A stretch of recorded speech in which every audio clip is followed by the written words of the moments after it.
ನೋಡ್ರಿ, ಇದು ತುಂಗಭದ್ರಾ ನದಿ. ಇದು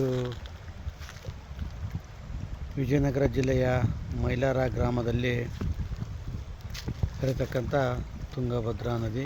ನೋಡ್ರಿ, ಇದು ಮೈಲಾರ ಬ್ರಿಡ್ಜು ಕಾಣ್ತಾ ಇರೋದು.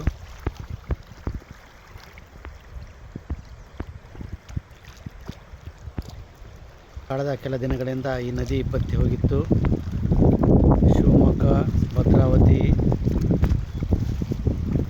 ಸೇರಿದಂತೆ ಅನೇಕ ಭಾಗಗಳಲ್ಲಿ ಉತ್ತಮ ಮಳೆಯಾಗಿದ್ದರಿಂದ ಈ ನದಿಗೆ ಈಗ ಜೀವ ಕಳೆ ಬಂದಿದೆ. ಈ ನದಿ ಅನೇಕ ಜನರಿಗೆ ನೀರುಣಿಸುತ್ತೆ. ಅಷ್ಟೇ ಅಲ್ಲದೆ ರೈತರಿಗೂ ಸಹ ಅನ್ನವನ್ನು ನೀಡುತ್ತೆ.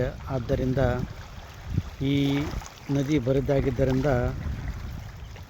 ರೈತರು ಸಂಕಷ್ಟಕ್ಕೀಡಾಗಿದ್ದರು. ಆದರೆ ಈಗ ನದಿ ಮತ್ತೆ ತುಂಬಿ ಹರಿತಾ ಇದೆ. ಇದರಿಂದಾಗಿ ರೈತರು ಸಹ ಖುಷಿಯಾಗಿದ್ದಾರೆ.